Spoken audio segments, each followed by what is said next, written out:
Helt fantastisk. Vi ska vara med på en andakt faktiskt. Nu är det då Adam. Samtidigt som du kör. Så hoppar man bara upp. Åh jävlar. Oj. Nej men shit. Här har vi ju krökare.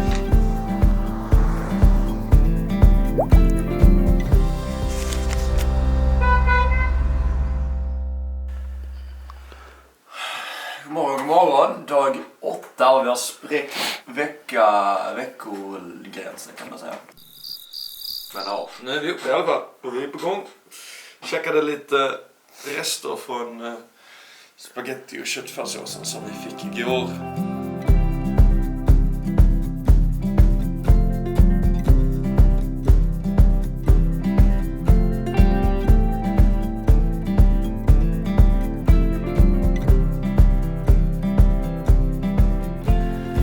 Meddelande är ett kärleksbrev till Therese Arena för att vi är så enormt tacksamma för att vi fick vara här i natt. Och det är ju det som resan går ut på, att utan de människorna som vi hittar, att om inte de hjälper oss så har vi ingenstans att bo, eller då är vi i vårt tält eller med mat och så vidare. Så att just det som hände igår var verkligen ett kvitto på att det faktiskt kan funka, det som vi vill göra.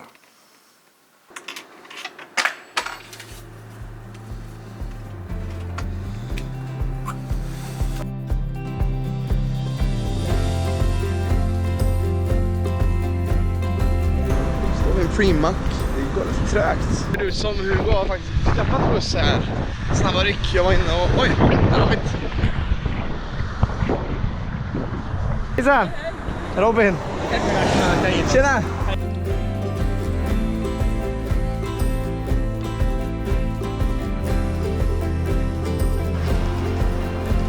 Då har vi kommit till dagens första stopp. Göteborgskex, också kallat Bräckboden.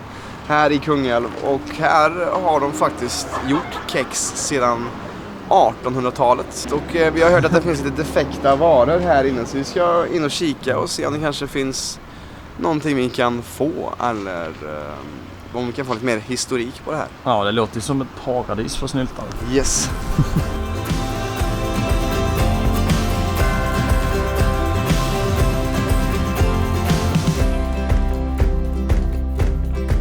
Jag har en fråga. Finns det någon sån här tour eller någonting man kan gå in här på kexfabriken? Nej, tyvärr. De har slutat med det.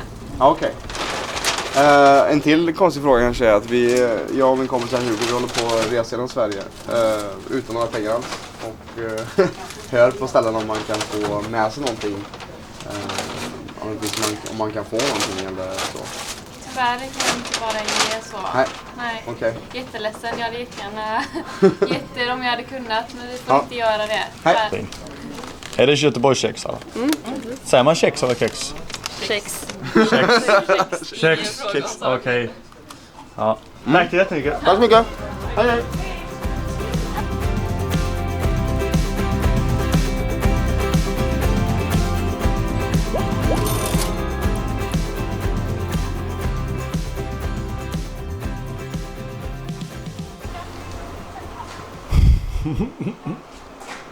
Nej, men inte ska man väl. Helt fantastisk. Målningar här i taket, och vi ska nu vara med på en andakt faktiskt, och en liten bön. Ja. Det hör ju till det ovanligheten för både mig och Hugo, men varför inte? Jag är ju konfirmerad så att man har gjort det. Det är jag med. Jag har brutit. Tänk på mig i din trofasthet, Herre, du sin god. Ja, där uppe har vi Bohus fästning som vi gärna vill komma in i idag, men ibland är det så när man inte har några pengar, då är det inte alla som släpper in en och låter oss göra vår grej, och det får man acceptera. Med det sagt så kommer vi ju fara vidare här, för att vi känns rätt klara med Kungälv. Ja. Vad heter du? Jallan. Från Kungälv i en svart Saab här, precis utanför Bohus fästning. Vad fick du att plocka post då? Jag själv har hamnat i en sån läge, så tänkte jag, visst kan jag hjälpa lite till liksom. Det tackar vi för. Var är du från då? Afghanistan. Afghanistan, okej. Ursprungligen. Ja. Hur tog det då till Sverige? Alltså från Afghanistan? 2 olika länder. Gjorde det helt själv med... Ja. Det finns ju smugglare som man smugglar sig in med andra grupper liksom. Ja. Det är någonting som man aldrig... Det är så svårt att tänka sig in som när man är från Sverige. Alltså hur det ser ut. Och som 13-åring. Alltså det måste vara... Hur tufft var det inte för dig liksom, mentalt att ta det hit? Alltså, När man är inne i saken så tänker man inte mest på det. Man bara kör liksom. Målet är att komma fram. Sen det händer ju saker under tiden. Att man måste svårigheter med ekonomi och massa andra saker. Hur var liksom första... När du kom till Sverige då? Var första... Hur var det? Kan inte språket, känner ingen alls, vet inte något om geografin eller vad... Hur funkar det första tiden i Sverige? Det var tufft. Ja. Skaffa sig vänner och kan inte prata liksom, inte förstå eller göra någonting. Men det gick ju under tiden. Att Sverige är ett bra land att ta emot och så här, och fick du bra liksom, välkomnande av, som man säga, samhället? Alla sätt och vis. Jag fick ju den hjälpen jag skulle ha. Vi får då skjuts från Kungälv till Spekeröd utanför Stenungsund av Jalan som kom från Afghanistan för 8 år sedan och gjorde själv en resa från Afghanistan krigshärjat till Sverige. Den resan tog ett år. Och då börjar man tänka själv liksom att vi gör det här på skoj. I en månad liksom. I en månad och på ett projekt. Och han har liksom smugglat sig under, alltså varit under lastbilar och grejer för att ta sig in. Och då tänker man liksom hur lyckligt lottade vi är som bara kan göra det här som ett projekt. Och vi kan egentligen hoppa av när vi vill egentligen, men vi vill ju pusha oss själva och uppleva de ögonblicken också, även fast inte ens i närheten av vad Jalan upplevt. Alltså lämna familj och vara själv. Och vad intressant att han också plockar upp oss. Just tror jag för att han har varit med om det här och är villig att ge den hjälpen som många andra typ skiter i liksom. Ja.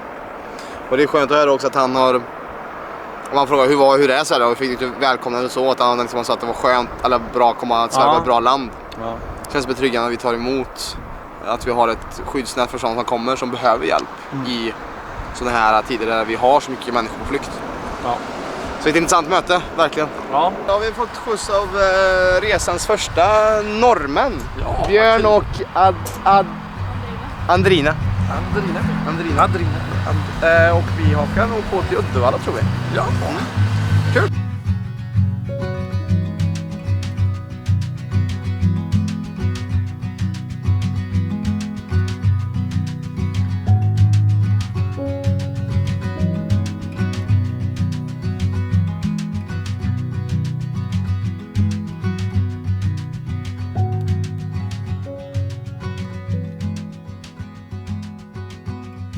Där vinkar vi av Audrine och Björn som vi fick lift med här till Torp utanför Uddevalla.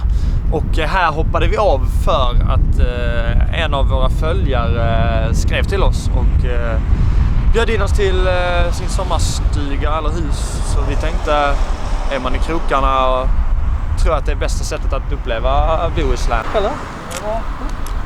Ja, vi har alltså Viktor. Tjenare! Tjena. Robin.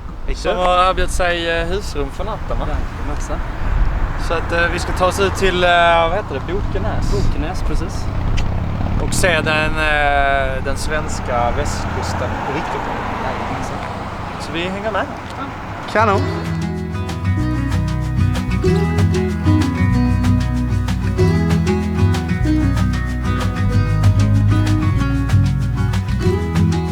Andra typ sådana. Jo, men det ska ju inte gå så jävla lätt. Nej, det är ju det som är meningen. Ja. Vi ska ju stöta på problem. Vi ska ju vara lite krokiga vägar. Ja. Ja, men då får du berätta Johan var vi är och vem du är. Fan, vi är på västkusten nu ju. Västkusten? Ja. Här är vi vid Eriksberg heter det. En liten vik. Vad fan heter den även här utanför? Hjältö eller något. Ja, det är havet i alla fall.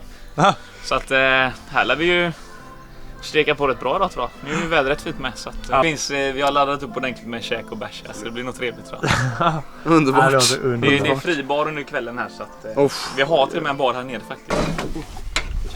Vad var det bäst gubbar? Nej men Jävlar vad gött. Varsågoda. skål alltså, skål grabbar. Skål. Fick inte du fin sånt fint? Nej, jag fick inget glas. Det är tydligen. Skål på den. Kul att ha det här bort. Tack så jättemycket för inbjudan. Ja, det är så lite så. Alltid välkomna. Ja precis, här finns ju lite sängar. Sen har ni, om ni vill sova, det här är en bäddsoffa ni kan sova på. Sen har vi ju lite annat skit om man vill slänga. Folk brukar sova där uppe på loftet. Oj. Nej men shit. Här har vi ju krökar. Nej, det här var ju ett gammalt pannrum. Fan, jag rev ju ner och bara lyfte ut allting. Så här ska jag göra en bar. Nu har det precis varit midsommar så det är ju lite utsatt här i barskåpet. Men det finns ju lite kvar att jobba med. Ja. Köp en jägare, få 4. Det är ändå rätt hyfsat ska jag vilja säga. Välkomna att gaffla lite. Vad kostar då en jägare? Ja, nu är ju jägaren slut va? Ja, det var väl det. Sen har vi uteköket här. Ja, vi tänkte vi skulle sjösätta en båt lite snabbt bara. Har du gjort det förut då? Nej. Oskulden ska tas någon gång. Så är det ju. Det här med båtar är inte min starka sida alltså. Men det är kul. Det är kul som fan. Mm. Men att köra båt, jag tycker det är så jävla konstigt att svänga med. Typ parkera med en båt. Jag testade att parkera med Johans båt här nere. Ja. Och du vet, jag drog i motorn rätt in i haspen, den jävla linan på platsen bredvid och allting. Wade. What? De sa ju det överallt. De sa såhär Jordan! Bryant! Och så bara What? Va?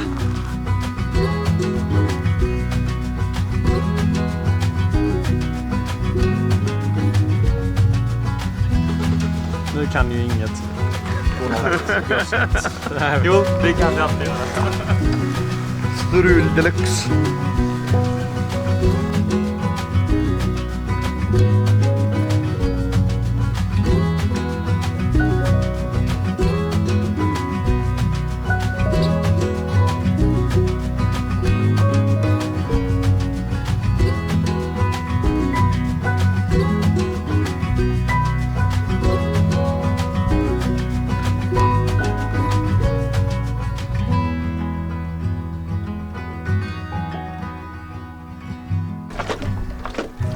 Har du kört båt förut eller?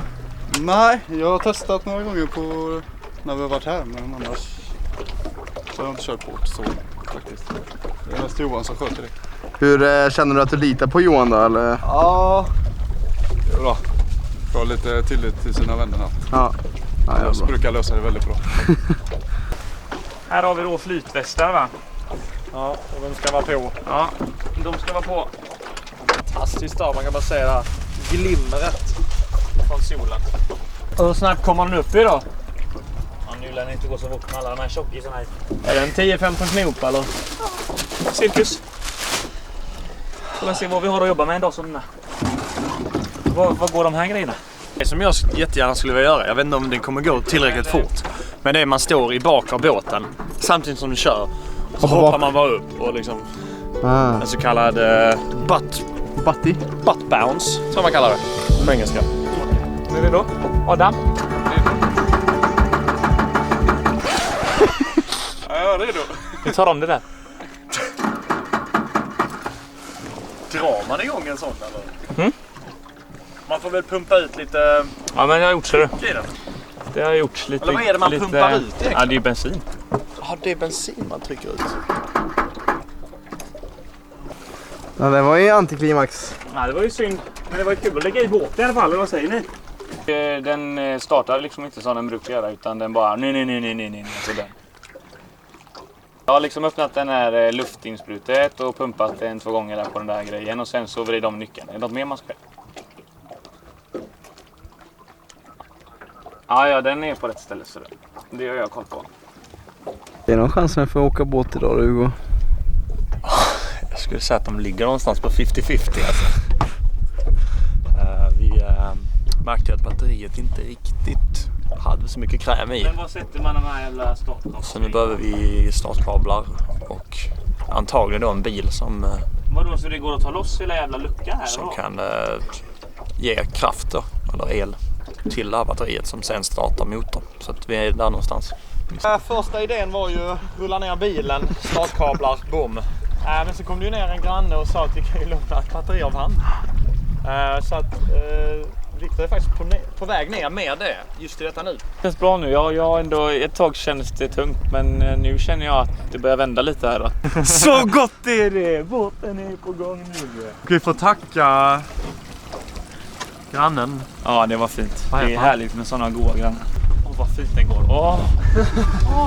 Till hoppklippan.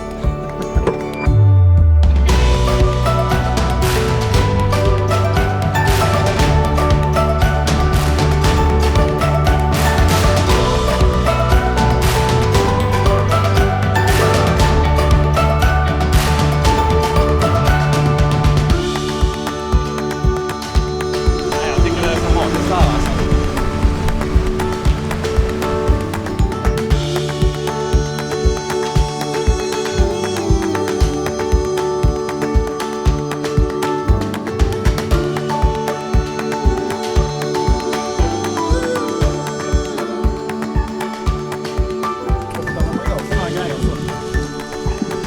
Man vill ju veta att man inte kommer dö.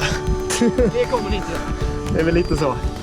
Prata om att det oftast är ju rädslan inför är det värre än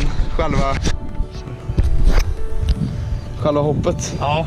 Alltså, att hoppa här är lite som att fråga om mat. Alltså, Ta steget. det läskiga är liksom innan man gör det. Var här ser det lite, Jävlar! så lite högre upp här uppe. Vänta lite! Nej, kissen är det! Tänk inte. Kör.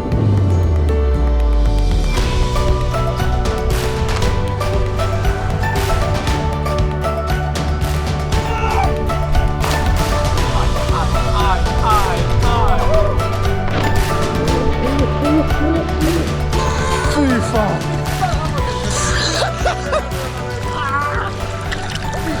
Då har vi varit ute på en tur. På vårt lilla båtäventyr som jag tyckte var helt fantastiskt. Med Sverigeflaggan i byxan.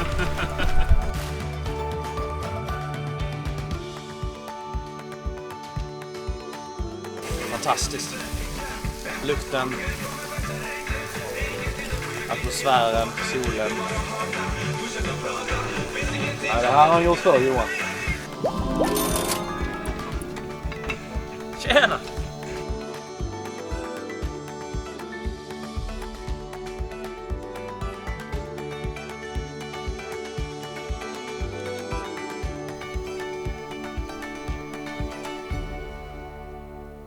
Jag har ju medverkat en del i en och annan nattlig aktivitet.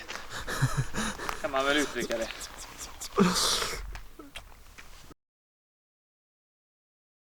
Tjena vloggen, dag 8, 27 juni, tisdag. Tisdag, ja. Man märker så att vi har blivit så här vana att få saker. Och idag har vi fått så här en del nej och vi så bara, vad fan? Ja. Har jag känt så att man bara, fan fick vi ingen kaka? Så det är ganska intressant. Men vi fick ju många så här små snyltningar. Ja. Det var ingen så här stor, vi fick ingen lunch eller något sånt, vi fick ju frukt.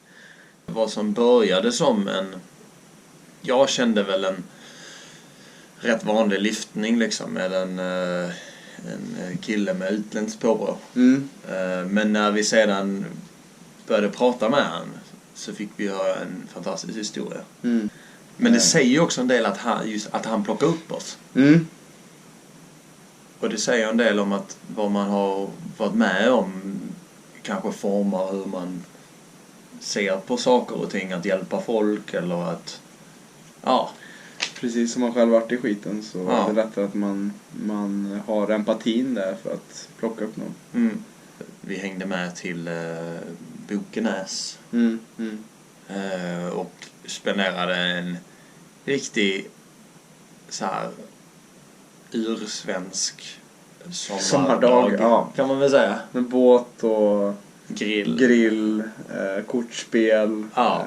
Liksom hela grejen. Så att så en jäkla kontrast dag och natt från igår då. Vi 3 så ja men då var det klart. Typ eller så här att vi visste att vi skulle stanna här så att.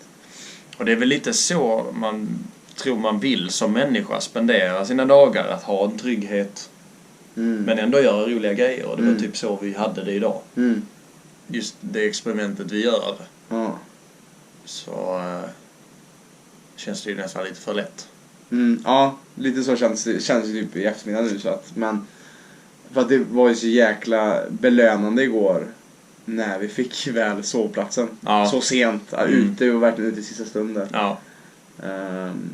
Vi riskerar något liksom. Precis. Men det har varit en fantastisk dag. Ja, faktiskt. Så jag tror vi säger godnatt där va? Godnatt. Ses imorgon. Godnatt.